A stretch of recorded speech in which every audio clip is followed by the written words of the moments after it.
Exam सब हो गया स्कूल का कि अभी चल ही रहा है? सर अद्वैय का चल रहा बाकी सबका हो गया? मेरा खत्म हो गया, आदित्य का शुरू भी नहीं हुआ अभी। ओ, ठीक है, देखो अब आगे ही देखते हैं।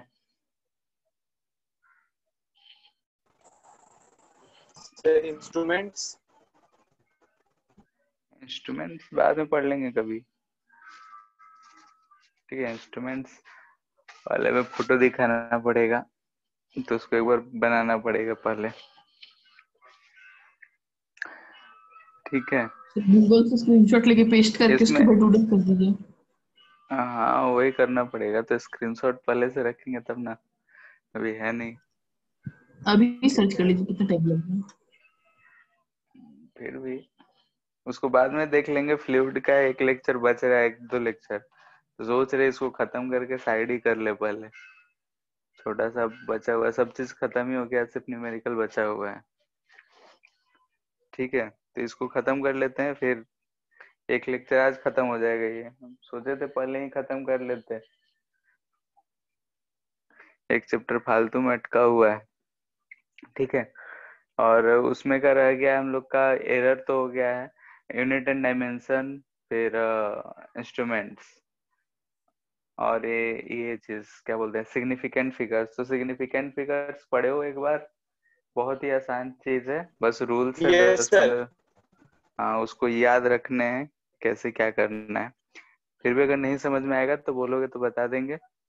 ठीक है, तो सिग्निफिकेंट फिगर्स में कुछ भी नहीं है, बस काउंटिंग करना होता है कितना सिग्निफिकेंट फिगर्स है। और यूनिट एंड डायमेंशन है, तो उसमें लिखने का तरीका और उसके क्या क्या उपयोग है, वो सब चीज देखना पड़ता है। तो वो चीज हम लोग देख लेंगे, और इंस्ट्रूमेंट्स देख लेंगे, और कुछ तो बचा नहीं है। वेक्टर ये सब तो वहीं गया है, और कुछ नहीं बचा है। और यूनिट एंड मेजरमेंट है, तो एक बार शुरू से ही देख लेंगे। यूनिट एंड मेजरमेंट, डायमेंशन और सिग्निफिकेंट फिगर, इंस्ट्रूमेंट्स, तो ये चारों चीज एक ही लाइन से कभी देख लेंगे। ठीक है, और एक बार हम बोलेंगे कि एनसीईआरटी से खुद से पढ़ लिया करो, क्योंकि जब पढ़ेंगे तो थोड़ा जल्दी में उसको खत्म करेंगे। ठीक है, तो हम लोग देखते हैं फ्लूइड में जो चीज बचा हुआ था, उसी चीज को हम लोग आज खत्म करके इसका कहानी खत्म करते हैं। हम लोग पढ़ रहे थे बर्नौलीज थ्योरम। तो बर्नौलीज थ्योरम हम लोगों ने देखा था कि उसमें एक इक्वेशन आया था। क्या इक्वेशन आया था, याद है? बोलो।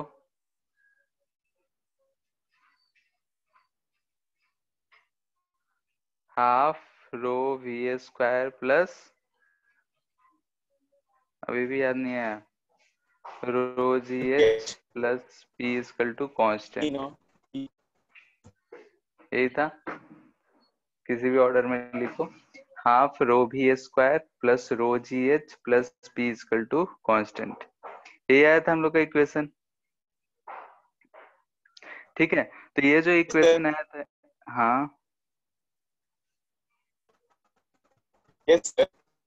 ठीक है, इसको और किस किस फॉर्म में लिख सकते हैं?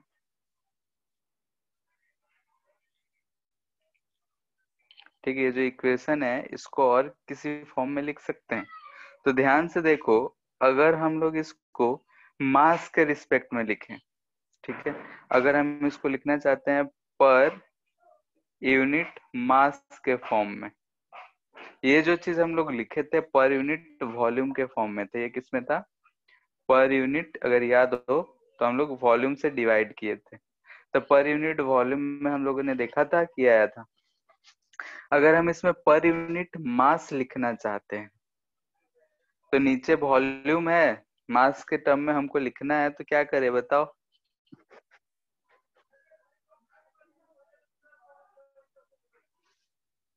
रो वॉल्यूम के नीचे तो है ही, हमको मास चाहिए, तो अगर नीचे हम रो से मल्टीपल कर दे, सब में नीचे डिवाइड कर दे, तो हमको मिल जाएगा मास के टर्म में।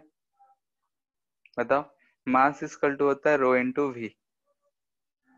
ठीक है, यहाँ पे नीचे सब में वॉल्यूम है, दिख नहीं रहा है लेकिन सब में नीचे वॉल्यूम है।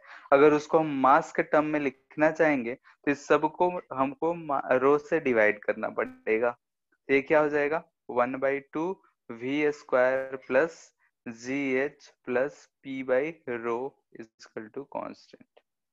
ठीक है, ये जो इक्वेशन आया किसमें आया, पर यूनिट मास के फॉर्म में। कभी कभी हम लोग को पर यूनिट वेट भी बोला जाता है। ठीक है, पर यूनिट वेट। तो वेट क्या होता है, वेट हम लोग न्यूटन वाले को बोलते हैं, वो ये होता है मास इनटू जी। अब नीचे हमको इसमें मास दिख रहा है, अगर जी से मल्टीपल करते तो हो जाएगा, तो हो जाएगा half v square by g plus h plus P by rho g. तो डिफरेंट डिफरेंट फॉर्म में हम इसको लिख सकते हैं। मोस्टली 90% केसेस में जो है, 90-95% केसेस में फर्स्ट वाला इक्वेशन ही हम लोग को यूज होता है, लेकिन कभी कभार अगर ये चीज मिल गया तो ये हम लोग देख लेंगे। अब इस इक्वेशन में ये जो टर्म है इसको बोलते हैं हम लोग वेलोसिटी हेड। ठीक है, और ये जो इक्वेशन है इसको हम बोलते हैं प्रेशर हेड।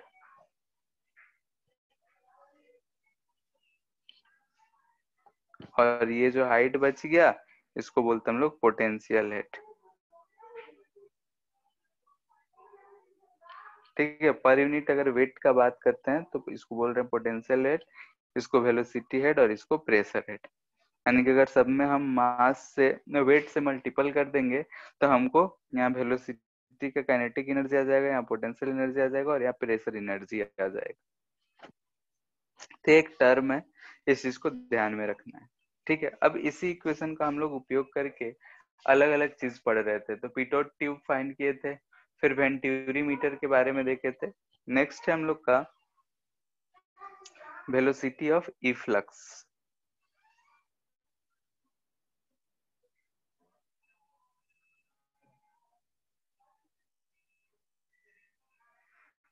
अच्छा, ये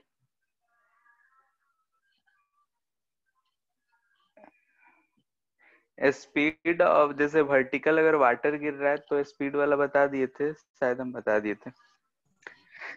ठीक है, नो वेलोसिटी सर, ऑफ नहीं बताए थे। वही ना कि जो नल खोल रहे थे तो फिर वही बोला। हाँ, हाँ,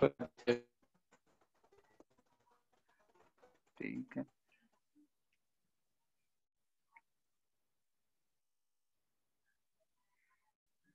वर्टिकल फ्लो ऑफ वाटर देख लेते हैं।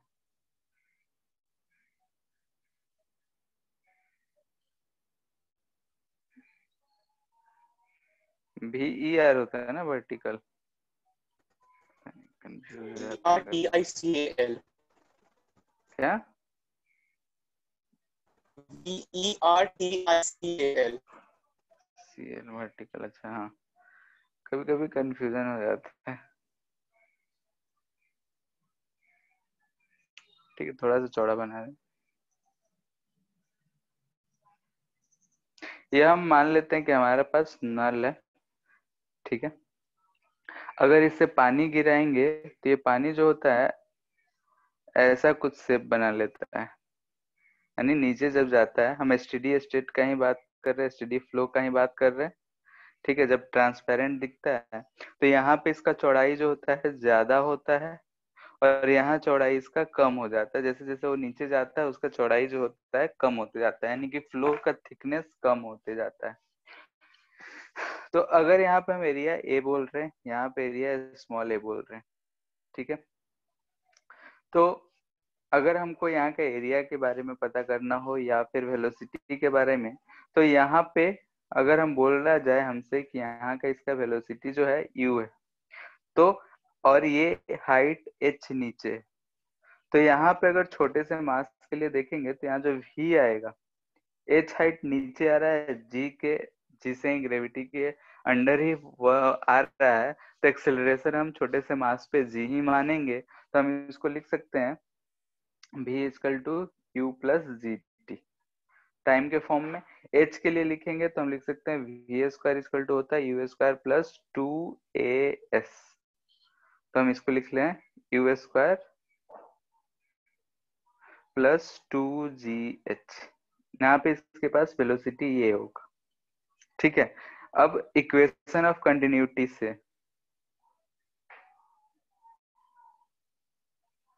a1 v1 जो होता है ये नहीं बताए थे? कोई याद आ रहा है कि बताए थे? बताए थे सर। तो वही तो बोल रहे हैं।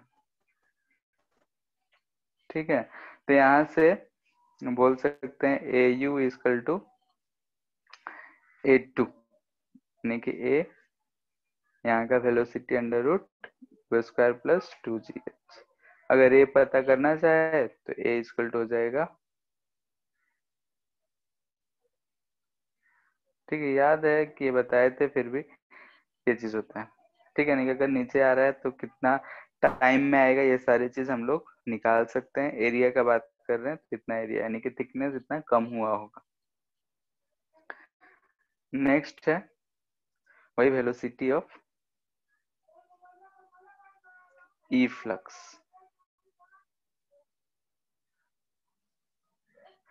ठीक है, जैसे कि अगर हमारे पास कोई एक कंटेनर है,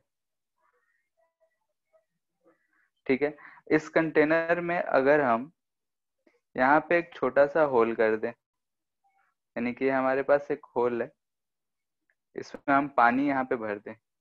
ठीक है, देखे होगे अगर वाटर बोतल या फिर हम कोई भी कंटेनर रखते हैं उसमें एक पतला सा छेद कर देते हैं तो यहाँ से जो लिक्विड पानी जो है बाहर ऐसा गिरेगा।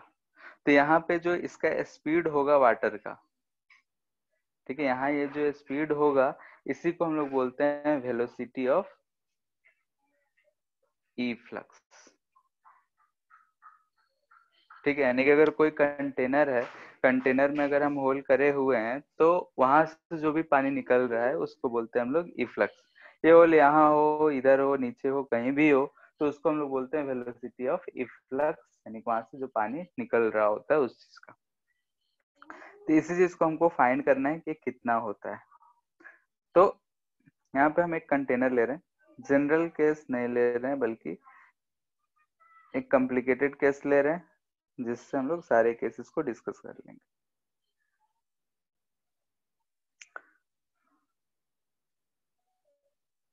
ऐसा है, इसमें लिक्विड इतना हाइट तक भरा हुआ है। ठीक है, हम मान लेते हैं कि ये हाइट जो है कैपिटल एच है और ये हाइट जो दे रखा है स्मॉल एच दे रखा है। यहाँ जो है इसका एरिया, ये एरिया कैपिटल ए है, यहाँ जो स्मॉल सा एरिया है इसका एरिया ए ले रहे हैं। यहाँ पे जो पानी निकल रहा है ये v2 स्पीड से निकलना है जिसको हमको फाइंड करना है। लेट से यहाँ जो वाटर लेवल नीचे की तरफ आ रहा है ये स्पीड v1 से आ रहा है, क्योंकि अगर यहाँ से पानी निकल रहा होगा तो वहां से लेवल ऑफ वाटर नीचे आ रहा होगा। तो एक तो इक्वेशन ऑफ कंटिन्यूटी से मिल जाएगा। कंटिन्यूटी अगर हम लगाएं तो हमको a into v1 equal to मिल रहा है a इंटू v2। v2 हमको फाइंड करना है इसलिए हम v1 निकाल के रख ले रहे हैं, क्योंकि ये हमको v2 कैलकुलेट करना है तो हम v1 अगले इक्वेशन से एलिमिनेट करेंगे। अब क्या लगा है, तो अकॉर्डिंग टू बर्नौलीज थ्योरम हम बोल रहे हैं क्लोज्ड है। क्लोज्ड क्यों मान रहे हैं वो आगे बताएंगे। यहाँ का प्रेशर P है, कुछ भी P है, ये जो सरफेस है ओपन है, तो ये अगर सरफेस ओपन है तो यहाँ पे जो प्रेशर लग रहा होगा एटमॉस्फेरिक प्रेशर लग रहा होगा। तो अब इक्वेशन लिखते हैं इस सरफेस के लिए और इस पॉइंट के लिए। तो अकॉर्डिंग टू बर्नौलीज थ्योरम या बर्नौलीज इक्वेशन, बर्नौली इक्वेशन एक था half rho v1 square plus इसको हम रेफरेंस लेवल ले रहे हैं,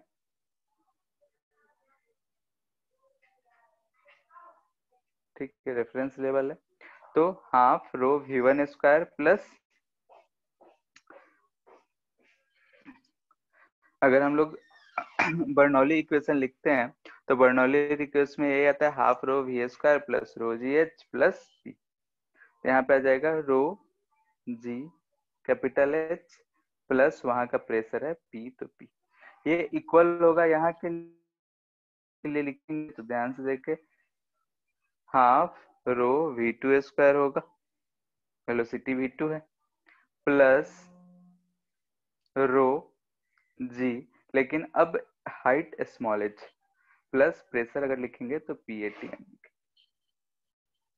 हमको ये वी टू फाइंड करना है तो हम यहाँ से V1 को एलिमिनेट करेंगे।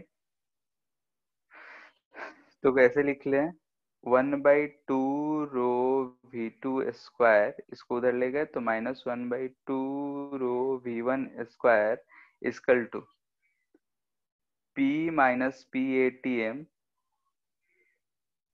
Plus rho G capital H minus small h। ठीक है, ध्यान से देखो इसको हम इधर रखें, इस वाले को हम राइट साइड ले गए हैं और उल्टा लिखे हैं। ध्यान से देखो इक्वेशन समझ में आ जाएगा। V1 का वैल्यू हम यहाँ से a V2 अगर पुट कर देंगे तो यहाँ से हमको ये इक्वेशन मिलेगा V2 स्क्वायर इंटू 1/2 रो कॉमन हो जाएगा 1 माइनस यहाँ से a का होल स्क्वायर, ये मिलेगा।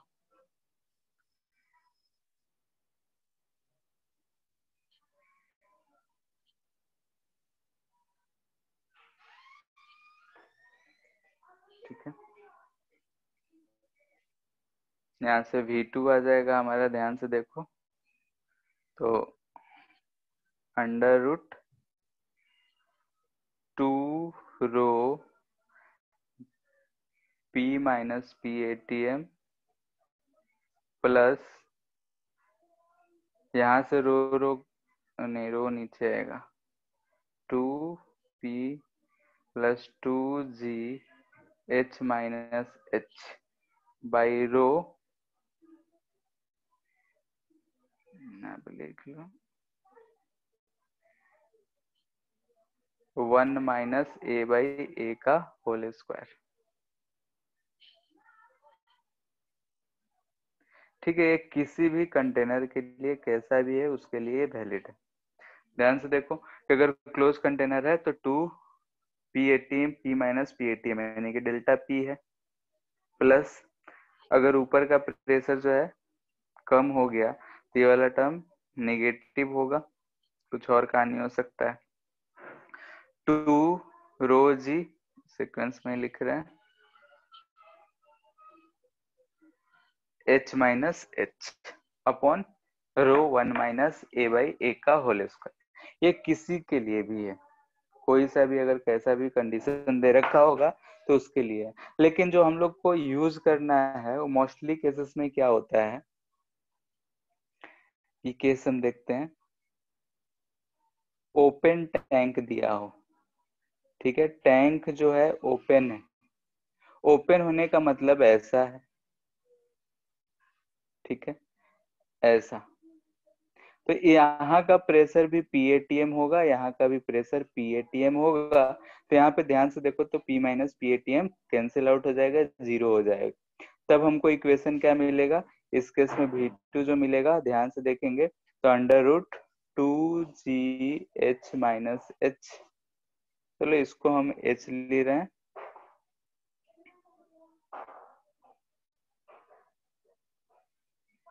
तो अभी ये लिए हैं तो ये ले लें, नहीं तो ऊपर से अगर हम ये हाइट H लेते हैं इसको हम हटा देते हैं।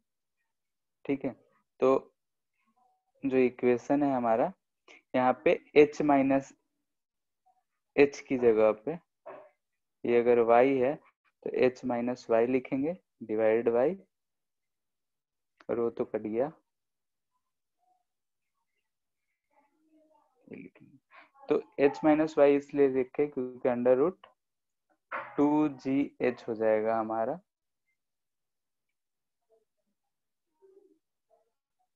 तो ये इक्वेशन बचेगा। ठीक है, यानी कि हम ऊपर से हाइट को हम बोल रहे हैं कि H हाइट। ये इक्वेशन है केस 2। ओपन टैंक, जो कि हमारा जनरल केस होगा, 95% क्वेश्चन में हम लोग ये यूज करते हुए नजर आएंगे। Open tank and surface large open and large tank, ठीक है। Open and large tank, this implies that A is much greater than small a। तो अगर यहाँ पे ये चीज हमको मिलेगा तो यहाँ से हम बोल सकते हैं कि A बाई ए जो होगा अप्रोक्सीमेटली 0 होगा। तो इस केस में अगर हम भी लिखेंगे वेलोसिटी ऑफ इफ्लक्स, तो ध्यान से देखें तो सिर्फ बचेगा 2g/2gh। यानी कि अगर हमारा ऐसा लिक्विड भरा हुआ है और यहाँ से हाइट, सरफेस से हाइट h पे अगर जो पानी निकल रहा है, तो यहाँ का वेलोसिटी अगर हम देख रहे हैं तो वेलोसिटी डायरेक्टली आ रहा है √2gh, जो कि सेम है अगर किसी ऑब्जेक्ट को हम h हाइट से फेंकते हैं तो y डायरेक्शन में इतना ही वेलोसिटी आता है अगर हम ड्रॉप करते हैं तो, ठीक है। किसी ऑब्जेक्ट को अगर हम h हाइट से ड्रॉप करते हैं तो यही वेलोसिटी आता है। तो यहाँ पे जो वेलोसिटी ऑफ इफ्लक्स आया है इस केस में, यानी कि टैंक जब ओपन हो, ठीक है, और लार्ज हो, यानी कि जो उसका एरिया है उस छोटे से छेद के मुकाबले बहुत लार्ज। तो यहाँ का एक्चुअली में क्या है, ये एरिया अगर ज्यादा है तो यहाँ का वेलोसिटी को हम इसके कंपैरिजन में नेग्लेक्ट कर सकते हैं, कहने का मतलब यही हुआ है, ठीक है। तो ऊपर से डेरिवेशन देखोगे तो वही काम किए हैं, तो हम यहाँ पे आके लास्ट में कर दिए, इसको 0 कर दिए, तो बात हमारा वही आया, बच गया √2gh। तो इस चीज को बोलते हैं हम लोग velocity of E flux. Equations क्या क्या यूज कर रहे हैं, तो equation of continuity and Bernoulli's equation, दो इक्वेशन लिख के हम लोग सॉल्व कर रहे हैं। इसमें एक चीज और पूछा जाता है, रेंज, ठीक है। हम लोग प्रोजेक्टाइल मोशन पढ़े हैं, हमको दिख रहा है लार्ज टैंक ही है, इसको हम सरफेस पे ही रखे हैं, कभी कभी क्वेश्चंस में इसको टेबल पे रख दिया जाता है या फिर किसी खंभे पे रख दिया जाता है, ठीक है। ये टोटल हाइट h है, यहाँ से h हाइट नीचे, यहाँ पे हमारा होल है, ठीक है, यानी कि पानी यहाँ से निकल रहा है और यहाँ पे आके गिर रहा है, तो इसको हम बोल रहे हैं कि ये रेंज, ठीक है, कैपिटल R। तो ये रेंज कितना होगा, तो यहाँ पे हमको वेलोसिटी मिल रहा है √2gh, ठीक है।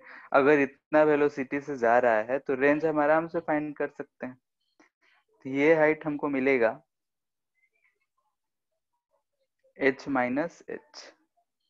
तो जल्दी से रेंज फाइंड करके बताओ कितना आ रहा है। सब कुछ दिया हुआ है, प्रोजेक्टाइल मोशन यूज करना है, प्रोजेक्टाइल फ्रॉम अ हाइट, वो भी हॉरिजॉन्टल थ्रो करे हैं।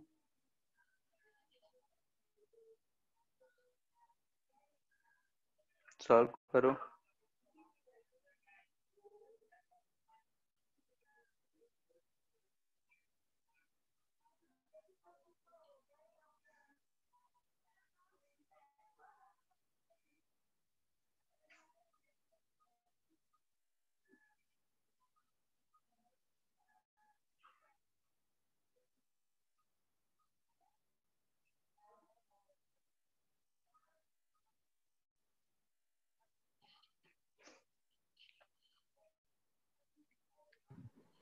√4h into h minus h।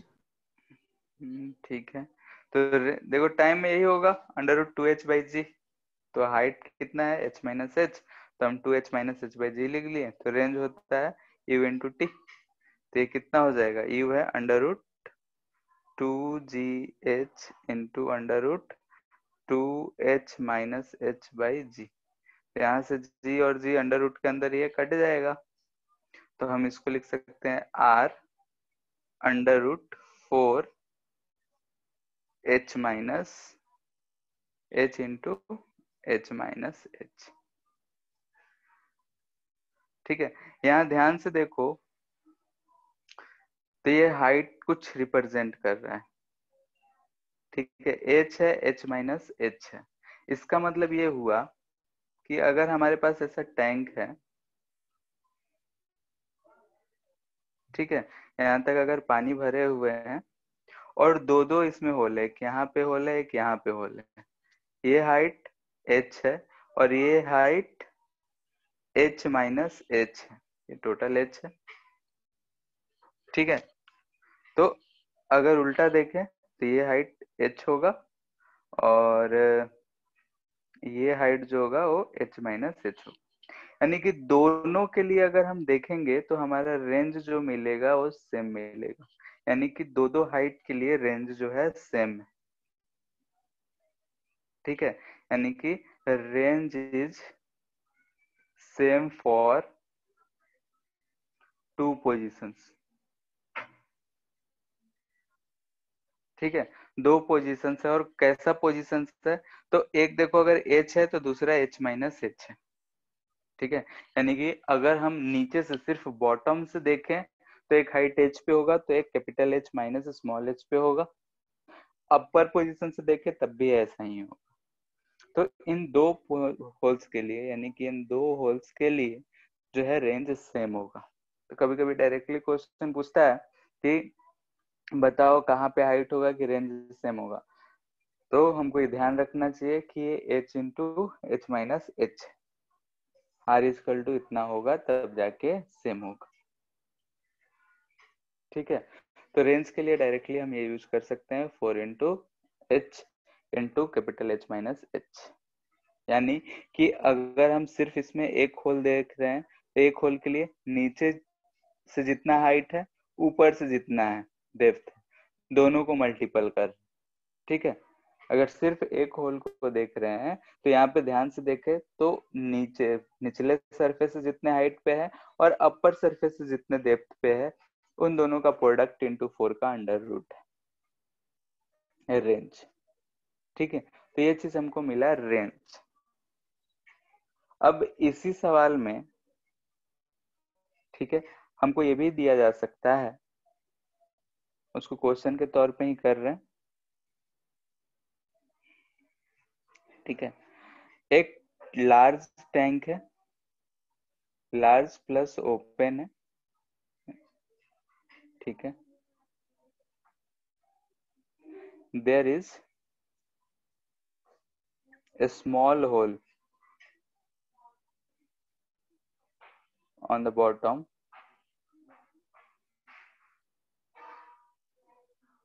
of tank. ठीक है, find time taken to empty the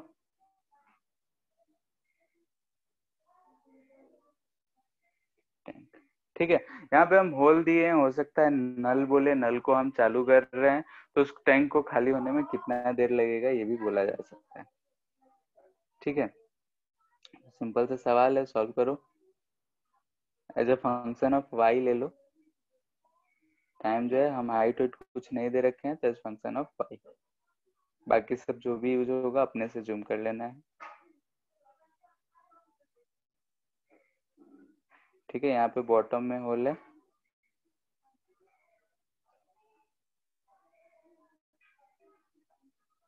चलो हम इसको एच हाइट तक भरा हुआ है, लार्ज टैंक है, स्मॉल है वो कैपिटल है। सॉल्व करो।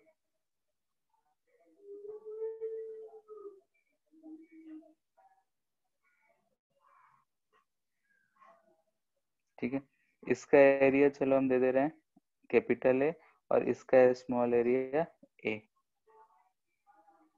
एच हाइट तक भरा हुआ है। अब इसको खाली होने में कितना समय लगेगा ये बताना है।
हो गया।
ठीक है, यही होगा।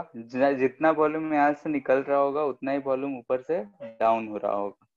तो हम किसी भी टाइम टी पे अगर देख रहे हैं तो यहाँ का जो हाइट है वाई है, हम मान लिए हैं। तो यहाँ से जो वेलोसिटी निकल रहा होगा वो √2g होगा। अपर सरफेस का वेलोसिटी v है, तो वो v को हम ये चेंज इन y के रिस्पेक्ट में लिख सकते हैं dy/dt। तो इतना वॉल्यूम जो है यहाँ पे घट रहा है, उतना वॉल्यूम यहाँ से निकल रहा है। ये दोनों आपस में क्या होने चाहिए? बराबर। दिस इम्प्लाइज दैट कि a dy/dt जो होगा a√2gy के बराबर। बस अब इसका काम, एक इक्वेशन आ गया तो इंटीग्रेट करना है। dy/√y equal to a/a। Sir लेकिन अगर हम लोग ए को कंसिडर किए तो हम लोग को जो वेलोसिटी का आएगा इक्वेशन, उसमें भी तो ए को कंसिडर करना होगा। क्या? किस में? सर जो वेलोसिटी का इक्वेशन आया था तो हम लोग a/a को तो नेग्लेक्ट करके चल रहे थे, तब आया था √2gh। उसको कंसिडर करना पड़ेगा। हम लोग ए को कंसिडर कर रहे हैं यहाँ पे। तो यहाँ इक्वेशन लिखने में नहीं कर रहे हैं कि वॉल्यूम को कंपेयर करने के लिए कर रहे हैं। ठीक है, ये dy/dt जो होगा बहुत स्मॉल होगा, लार्ज नहीं होगा, लेकिन वहां पे उसका स्क्वायर है। देखो यहाँ पे a/a का स्क्वायर है। a अगर लार्ज है, मान लेते हैं 0.02 भी आ रहा है, उसका हम स्क्वायर करेंगे तो ये क्या आ जाएगा? 0.04। तो यहाँ पे ऐसा करो कि स्क्वायर को हम निगलेक्ट कर रहे हैं, 0.4। ठीक है, स्क्वायर है तो यहाँ पे हम लोग नेग्लेक्ट कर सकते हैं। यहाँ पे भी अगर हम इक्वेशन ऑफ, कहाँ गया, कंटिन्यूटी था, इसमें अगर देख रहे हैं तो a अगर बहुत बड़ा है तब भी यहाँ से कुछ ना कुछ वेलोसिटी होगा। तो हम लोग देखते हैं कि अगर बहुत बड़ा है और a जो है बहुत छोटा है उसके कंपैरिजन में, तो वेलोसिटी होता है वो ड्रॉप वाइज गिरता है। ठीक है, मतलब तेजी से पानी नहीं निकलता है। तो वहां पे हम लोग v1 को लगभग 0 मानते हैं। लेकिन थोड़ा बहुत भी कंपेरिजिबल होता है तो ये पानी जो है निकलता है तो कुछ स्पीड से निकलता है। लेकिन बहुत बड़े के कंपैरिजन में अगर छेद बहुत छोटा हो तो उस समय देखते हैं कि ड्रॉप वाइज गिरता है। ठीक है, तो वही केस है, हम लोग पूरा रिलेटिव में नहीं जा रहे हैं, ऐसा एज्यूम कर रहे हैं कि ये बहुत लार्ज टैंक है, उसके कंपैरिजन में जो छोटा वाला छेद है वो बहुत कम है, नल मान सकते हैं। तो यहाँ a/a का स्क्वायर है, तो a/a अगर 0.2 भी हुआ तो उसका स्क्वायर 0.004 हो जाएगा। ठीक है, तो इस कंपैरिजन में हम लोग उसको नेग्लेक्ट कर सकते हैं। यहाँ पे इक्वेशन आएगा और इसको इंटीग्रेट कर लेना है। ये y कहाँ से कहाँ वेरी कर रहा है? तो h, पहले h था, अब y आ रहा है ना, तो h से y, h से 0 हो जाएगा। ठीक है, ये टाइम 0 से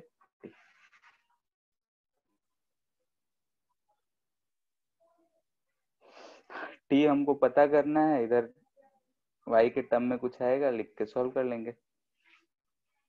कितना जा रहा है बताओ।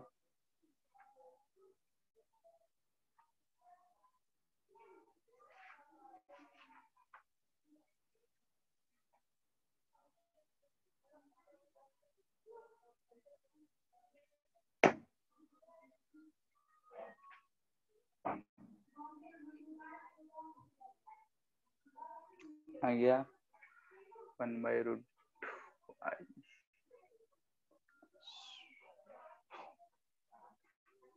देते हैं इससे माइनस में आ रहा है।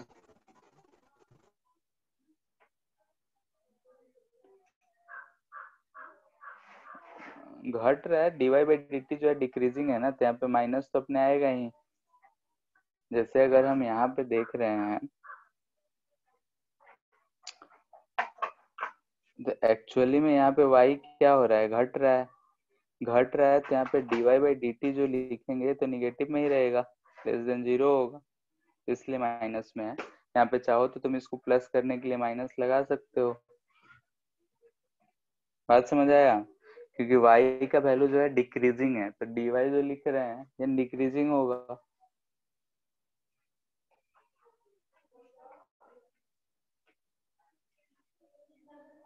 कितना जा रहा है?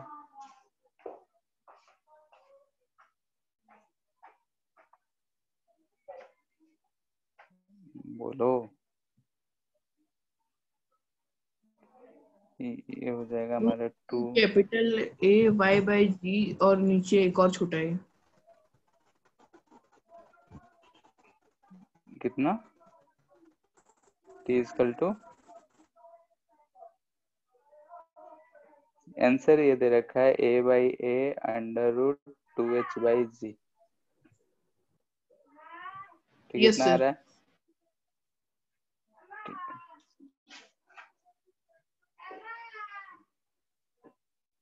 ठीक है, इंटीग्रेट करेंगे तो ये आएगा a/a√2h/g। इतना देर में ये पेंटंकी खाली होगा। अगर इस टाइप का रहा तो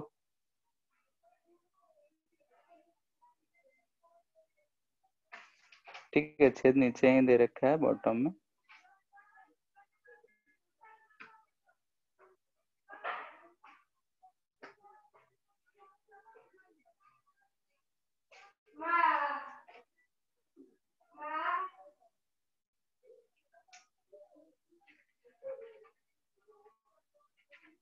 ठीक है, ये वाटर है, ऊपर वायल है,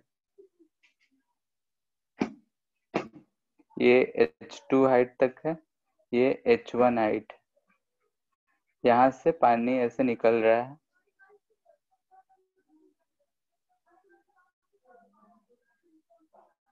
ये v1 स्पीड है, ये कितना है यही पता करना है।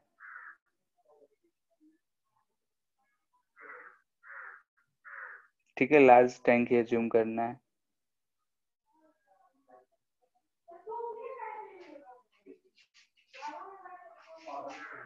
क्वेश्चन क्लियर है? अब यहाँ पे दो इमिसिबल लिक्विड्स हैं, दो इमिसिबल लिक्विड्स है, उन दोनों को अगर हम रखें उस केस में क्या होगा। हमने जो डेरिवेशन निकाला है वो सिर्फ सिंगल लिक्विड के लिए था।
हो गया। शुरू से जाओ, जैसे डिराइव कर रहे थे हम लोग वैसे लिखो।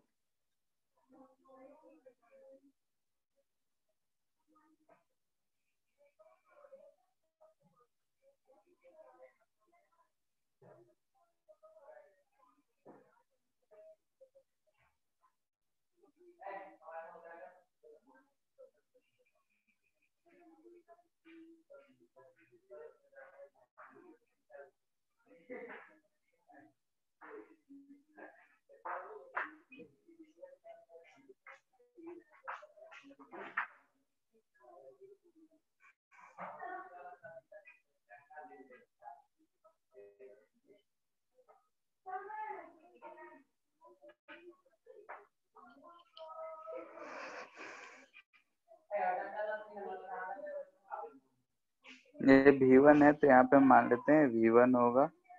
ये एरिया A है, ये स्मॉल a। तो इक्वेशन ऑफ कंटिन्यूटी से हमको दिख रहा है A V1। अच्छा, ये V1 है तो ये V2। A V2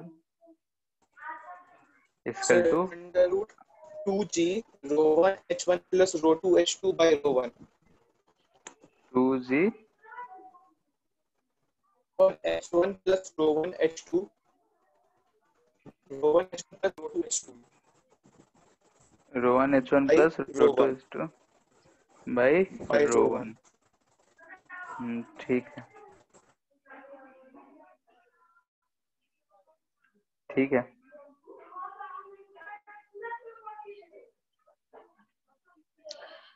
ठीक है, कैसे आएगा तो देख लेते हैं। तो यहाँ से ए V2 अगर देख रहे हैं तो A V1, ये इक्वेशन 1। तो यहाँ से हमको V1 फाइंड करना है तो V2 लिख ले रहे हैं A by A into V1। ठीक है, अब इक्वेशन ऑफ बर्नौली लगाएंगे तो इस सरफेस के लिए और यहाँ के लिए। तो ऊपर वाले पोजीशन के लिए लिखेंगे तो ध्यान से देखो PATM प्लस 1/2 रो 2 है V2 का स्क्वायर होगा इक्वल टू हाइट अगर लिख रहे हैं तो लिख सकते हैं plus rho G H1 plus H2 equal to इस सरफेस के लिए लिखेंगे तो लिखेंगे PATM plus half rho 1 V1 square. ये हो जाएगा। PATM से PATM तो गया, ठीक है। और V1 फाइंड करना है ना, तो इसको लिख सकते हैं 2 रो 1 V1 स्क्वायर माइनस 1/2 रो 2 V2। V2 को हम लिख सकते हैं A बाई A का square into V1 square equal to बचेगा हमारा रो G H1 प्लस H2।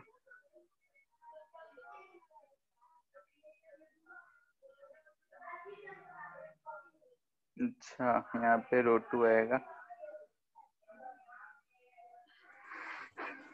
बस सॉल्व कर लो।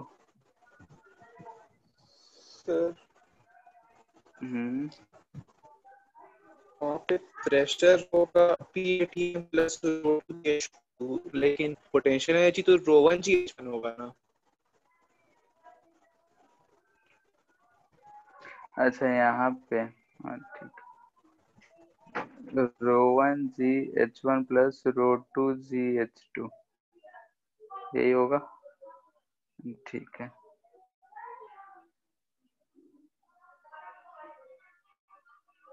रो 1 G रो 2 G H2।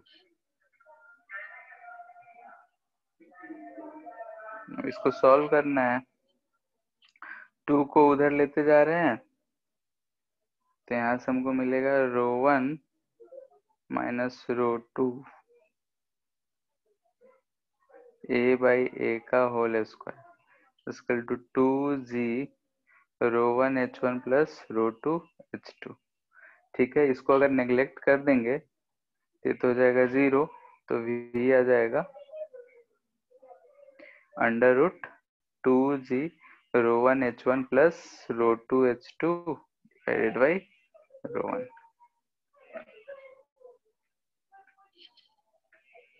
ठीक है, तो ये चीज आएगा। ये था मेथड 1 जो कि हम लोग का बेसिक प्रोसेस था। दूसरा मेथड ये है कि वायल को अगर हम हटाकर, ठीक है, निचला सरफेस पे हमको फाइंड करना है, वायल को अगर हम रिमूव करके उसके जगह पे हम वाटर ही रखें, ठीक है, तो कैसे होगा। यानी कि हम यहाँ पे मेथड 2 बोल रहे हैं कि अगर इंस्टेड ऑफ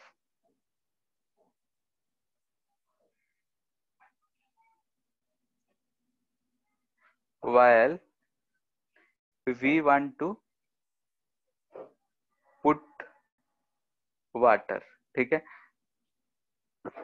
while की जगह पे हम वाटर पुट करना चाहते हैं ताकि सारा का सारा वाटर ही रहे। तो इस केस में हम कैसे पुट करेंगे, तो while should be replaced by water such that at bottom pressure remains same।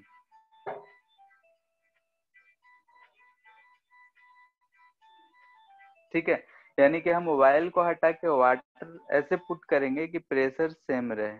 जैसे कि अगर हमारे पास ये है h1 हाइट पे वाटर है ρ1 और यहाँ से ये इधर वायल है h2 हाइट ρ2, तो यहाँ से अगर हम PATM देख रहे हैं तो यहाँ से यहाँ आए तो इस सरफेस का जो ATM pressure PATM plus ρ2 GH2 है।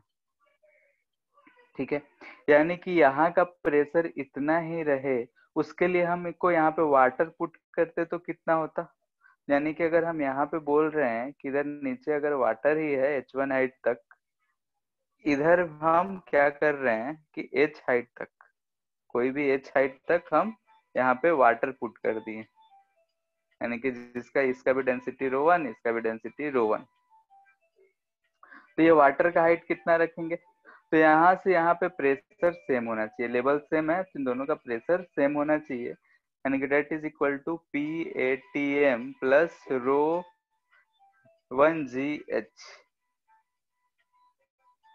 ठीक है, तो यहाँ से ये तो कट गया, H का वैल्यू हमको मिल जाएगा कि हमको वायल के जगह इतना हाइट का G भी कट ही जाएगा H2 बाई ρ1, इतना हाइट वाटर पुट करना पड़ेगा।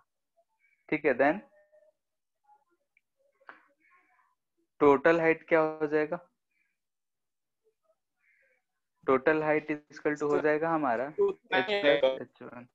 क्या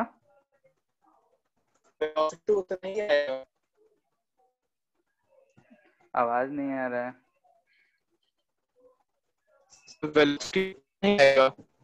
हाँ सेम आएगा, तो v इक्वल टू क्या लिख लेंगे, √2GH होता था, तो h अब हमारा कितना आ गया है, ये h1 प्लस ρ1 प्लस ρ2, यानी कि ρ1 h1 प्लस ρ2 h2 बाई ρ1। ठीक है, तो इस मेथड से भी उतना ही आएगा। मेथड अलग बना रहे हैं तो आंसर तो सेम ही आना चाहिए। तो ऊपर वाला मेथड है एक जो हम लोग बेसिक मेथड से गए, जो हमारा डेफिनेशन, हाँ आप दूसरा केस ले, नहीं सेम केस को ही हम मेथड 2 बोल रहे हैं कि दूसरे तरीके से हम बना रहे हैं। ठीक है, तो दूसरे तरीके से बनाने के लिए हमने क्या किया कि यहाँ पे 2 लिक्विड्स रखे हुए हैं, तो हम अपर नीचे वाला लिक्विड फ्लो कर रहा है, तो नीचे वाले लिक्विड ही अगर हम ऊपर रखे रहते तो कितना हाइट तक रखे रहते कि प्रेशर सेम रहता वहां पे। तो हम वायल को उतने ही इक्विवेलेंट वाटर से रिप्लेस कर रहे हैं। तो कितना हाइट हम वाटर का पुट करना पड़ेगा, तो इस पॉइंट पे यानी कि सेम लेवल पे H1 हाइट पे है, दोनों का प्रेशर सेम कर देंगे तो नीचे भी प्रेशर सेम ही रहेगा। तो हम वहां पे प्रेशर सेम करके H हाइट फाइंड कर लिए। तो यहाँ से हमको सॉल्व किया तो ये चीज यहाँ से हम डायरेक्ट फॉर्मूला यूज कर लिए फिर। ठीक है, तो ऐसे भी अगर दो इमिसिबल लिक्विड्स है तो हम लोग इस मेथड से भी सॉल्व कर सकते हैं क्वेश्चंस को। ठीक है, दोनों में से जो अच्छा लगे उसको यूज कर सकते हैं। एक चीज और है कि अगर जैसे कि हम मान लेते हैं, ठीक है, गैसेस के टर्म में ज्यादा दिखता है लेकिन पाइप ये सब में ज्यादा हमको ये नहीं दिखता है। Force of reaction due to ejection of liquid. ठीक है, देखे होंगे कि अगर हम पाइप में से पानी अगर चलाते हैं और पाइप को पकड़े नहीं छोड़ दें और नल को चालू करें, तो जो अदर एंड होता है, जो फ्री एंड होता है, वो सांप की तरफ इधर उधर भागता है। ठीक है, देखे होगे। या फिर अगर हम किसी भी बोतल है, जैसे मान लेते हैं कि कोई भी कंटेनर है, यहाँ पे ऐसा है, यहाँ पे ढक्कन है और इस पे हम ऐसा वाटर भर रखे। अगर हम इस ढक्कन को खोल दें, इसको अगर हम रिमूव कर देंगे तो पानी जो है इधर बाहर की तरफ भागेगा और पानी आगे भागेगा तो इसके पीछे एक थ्रस्ट लगेगा, एक इम्पल्स लगेगा बोलेंगे, और ये जो कंटेनर है इधर की तरफ पीछे की तरफ भागेगा। ऐसा होगा। ठीक है, जैसे बलून के केस में हमको ज्यादा दिखता है कि अगर बलून में हम हवा भर के उसके मुंह को छोड़ दें तो हवा पीछे की तरफ निकलता है, हवा का थ्रस्ट उस पे लगता है और बलून आगे की तरफ भागता है। वैसे ही यहाँ भी अगर लिक्विड है, यहाँ से अगर हम इसको रिमूव कर दें तो लिक्विड यहाँ से बाहर निकलेगा, और लिक्विड बाहर निकलेगा तो उसका थ्रस्ट जो है उस पे पीछे लगेगा और इस पे एक फोर्स लगेगा, इसका थ्रस्ट फोर्स, और उसकी वजह से कंटेनर अगर यहाँ सरफेस पे रखा हुआ है, फ्री टू मूव है, तो पीछे भाग सकता है। ठीक है, अगर फ्रिक्शन नहीं रहा तो पीछे भागे।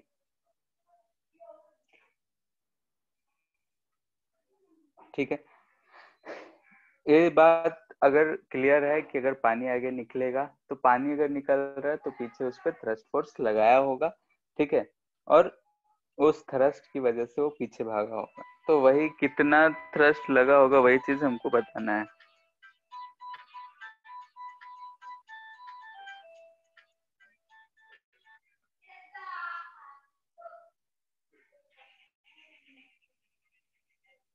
कैसे निकालेंगे?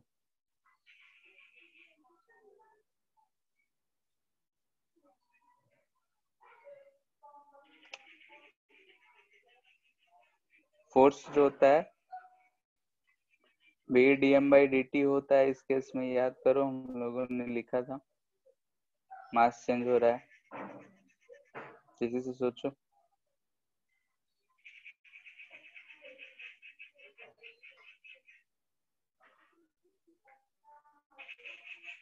कि dm/dt कितना होगा, वेलोसिटी तो हमको पता चल जाएगा कि अगर हम ये हाइट h दे दे तो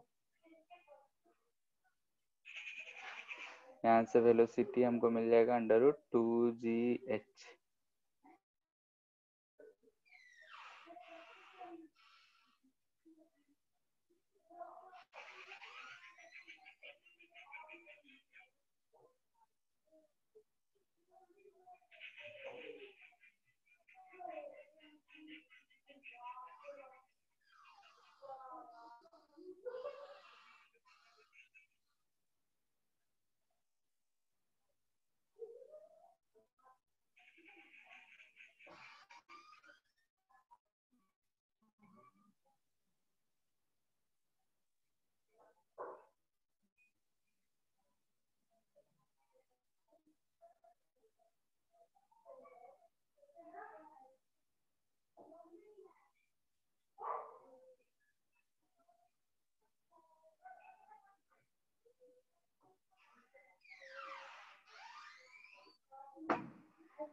ठीक है, देखो जैसे अगर वेलोसिटी का बात करें तो वेलोसिटी यहाँ पे यही रहेगा।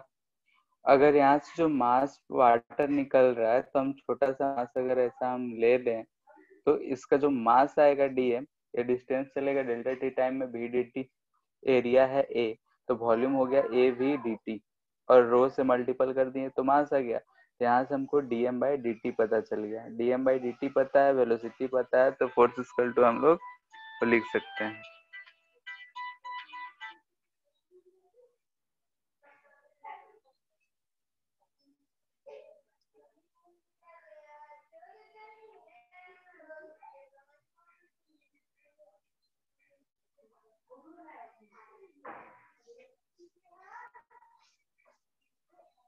ठीक है, तो इसको ध्यान से देखो तो F इक्वल टू हमको दिख रहा है रो ए वी स्क्वायर।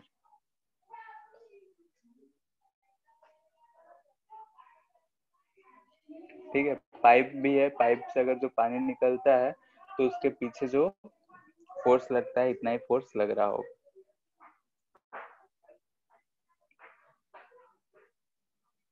इतना में कोई दिक्कत तो बोलो।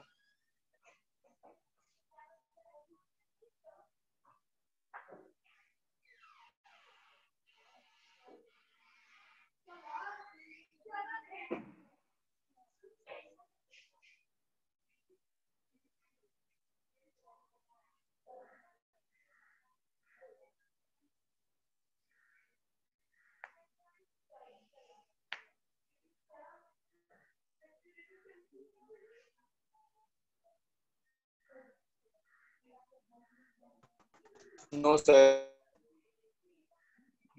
ठीक है,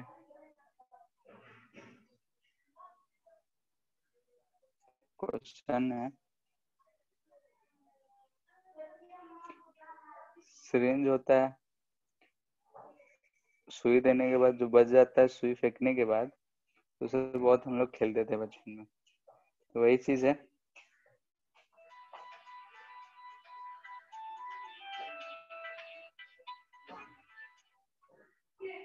ठीक है, इसमें लिक्विड भरा हुआ है,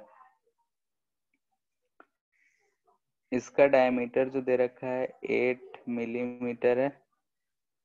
ठीक है, इसका डायमीटर है 2 मिलीमीटर। ये जो हाइट है सरफेस से 1.25 मीटर पे है।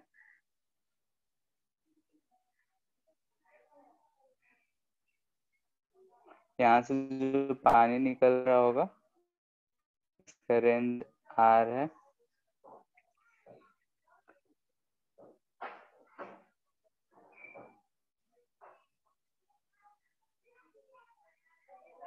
ठीक है, कह रहा है कि इसको हम इधर की तरफ कांस्टेंट स्पीड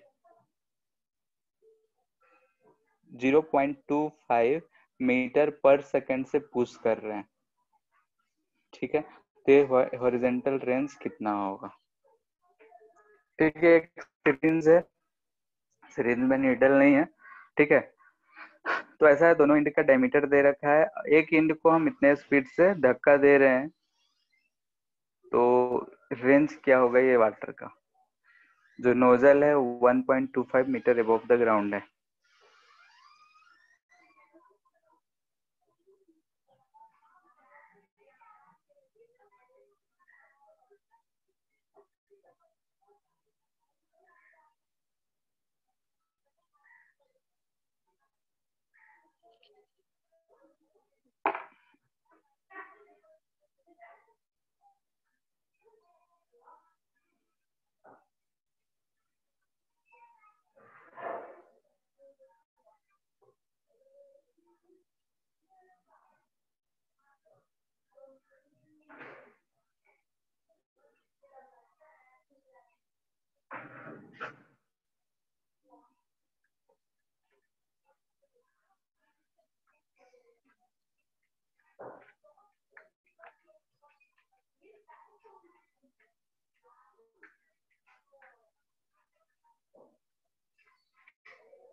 हो गया।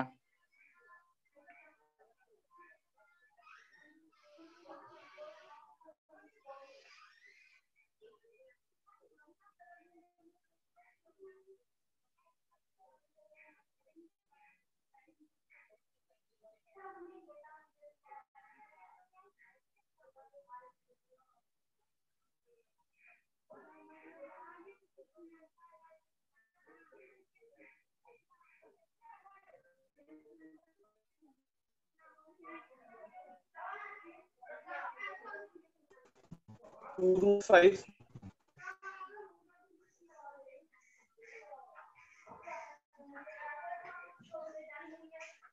वेलोसिटी 8 आ गया, तो टाइम आ जाएगा under root 2 into h by g, तो रेंज आ जाएगा यही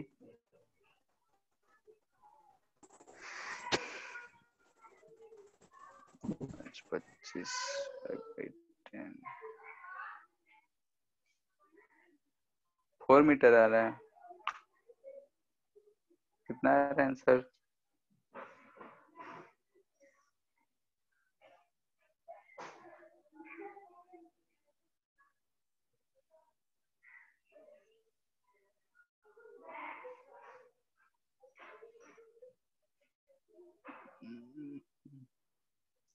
टू एच बाई जी,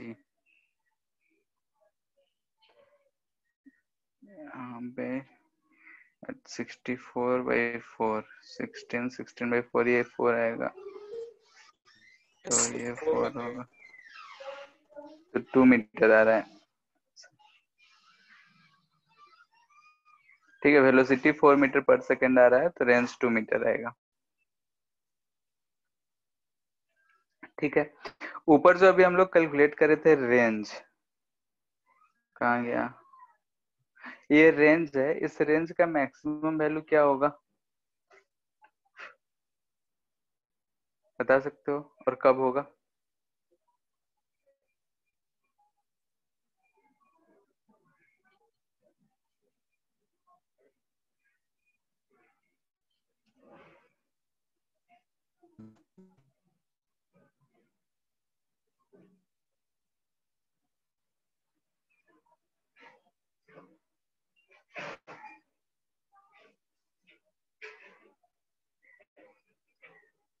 हमारा रेंज था under root 4 h minus h into H.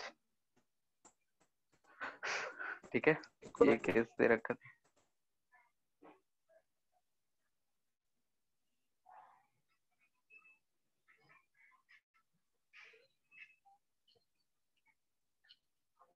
कितना आ रहा है?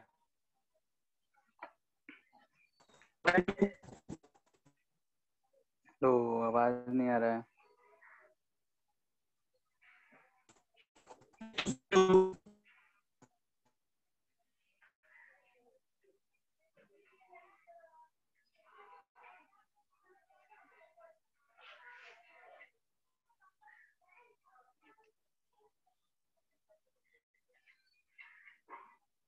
हेलो, h/2, ठीक है। फॉर मैक्सिमम हम लोग क्या करेंगे?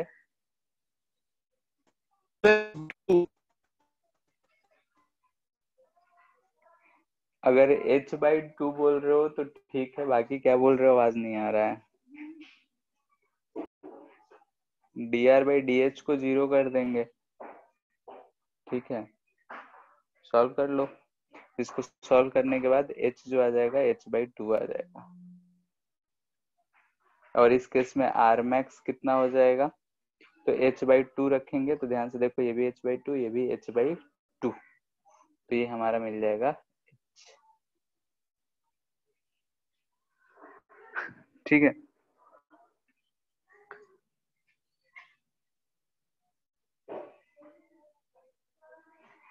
तो इतना कुछ हम लोग को पढ़ना है इसमें। इससे रिलेटेड क्वेश्चंस को करो, मॉड्यूल और एचसी वर्मा कंप्लीट करो, ठीक है। हेलो,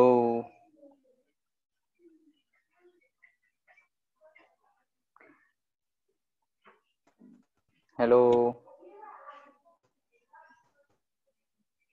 आवाज नहीं आ रहा तुम लोग का।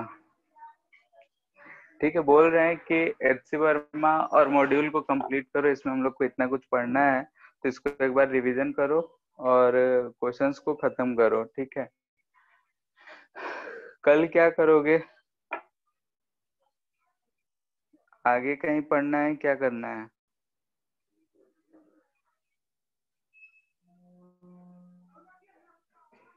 मैसेज कर दो।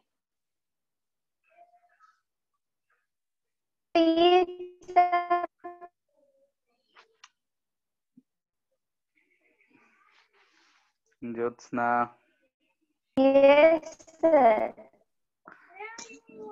क्या बोल रहे हो? कुछ समझ में नहीं आ रहा सबका आवाज। Priyansh, yes sir. तो बोल रहे हैं आगे क्या करना है? अभी पीछे वाला टॉपिक को करे या फिर आगे का पढ़ना है? एग्जाम तो सबका खत्म हो गया है, ऐसे ही 2 सप्ताह हम लोग का गया बर्बाद। अब हुआ है क्या नहीं हुआ है सर, हम लोग टाइम तो चलने वाला सर, कम मिला के देखेंगे। क्या चीज? टाइम?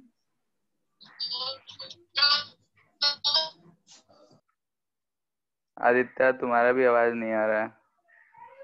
सर नहीं सर, वो लैग वाला वॉइस का रिकॉर्डिंग किया था। तो वही बोल रहे हैं आगे का क्या है, मतलब क्या आगे पढ़ना है कि पीछे वाले को कंप्लीट करना है, क्या करना है? क्योंकि ऐसे ही हम लोग का 2 सप्ताह तो बर्बाद हुआ ही है। उधर भी फिर फाइनल एग्जाम होगा तो उस समय भी थोड़ा बहुत क्लासेस तो होंगे, दिक्कत होगा ही।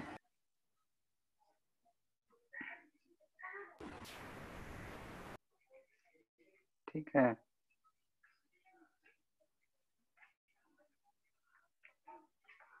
ठीक है, तो आगे ही का पढ़ेंगे। तो आगे जैसे है कि ग्रेविटेशन को अभी अब रोके हैं तो उसको रहने देते हैं। हीट वाला पोर्शन जैसे इसी में हम लोग आगे अभी 2 टॉपिक बच रहा है, तो उसको हम लोग खत्म ही कर लेते हैं। एक तो है विस्कोसिटी, फिर सरफेस टेंशन। तो विस्कोसिटी और सरफेस टेंशन को खत्म करेंगे और उसके बाद इलास्टिसिटी एक छोटा सा चैप्टर है, उसको खत्म कर लेंगे। ठीक है, तो नेक्स्ट हम लोग वही शुरू करेंगे, सरफेस टेंशन कल। ठीक है, सरफेस टेंशन भी बड़ा चैप्टर नहीं है हम लोग का, ज्यादा से ज्यादा 2 या 3 लेक्चर लगेगा। विस्कोसिटी भी सेम है, मोस्टली 2 लेक्चर। इलास्टिसिटी भी सेम ही है, वो भी बहुत छोटा चैप्टर है, सब छोटा छोटा चैप्टर ही है। और उसके बाद हीट वाला पोर्शन शुरू करेंगे। तो हीट शुरू करेंगे तो एक साथ पूरा हीट। ठीक है, तो एक एक करके सब। तो अभी जो एसएचएम, जैसे कि अभी फ्लूइड का ही पार्ट है विस्कोसिटी और सरफेस टेंशन, उसमें फ्लूइड का ही रिक्वायरमेंट है, तो इसलिए हम बोल रहे हैं उसको खत्म करने और इलास्टिसिटी को। तो फ्लूइड और इलास्टिसिटी खत्म करने के बाद एसएचएम और वेव कर सकते हैं। ठीक है, क्योंकि जो जो चीज जुड़ा हुआ है एक साथ उसको खत्म कर ले तो ज्यादा अच्छा है। ठीक है, ठीक है, फिर कल वही शुरू करेंगे। कल के बाद फिर इस वीक में क्लास है नहीं, तो कल विस्कोसिटी ही खत्म करेंगे। ठीक है, विस्कोसिटी एक लेक्चर 1.5 घंटे में खत्म हो जाना चाहिए। तो पहले विस्कोसिटी कर लेंगे, फिर नेक्स्ट वीक में सरफेस टेंशन कर लेंगे, क्योंकि सरफेस टेंशन में विस्कोसिटी से ज्यादा क्लास लगेगा। ठीक है, फिर आज के लिए इतना ही रहने दे रहे हैं, एंड कर रहे हैं।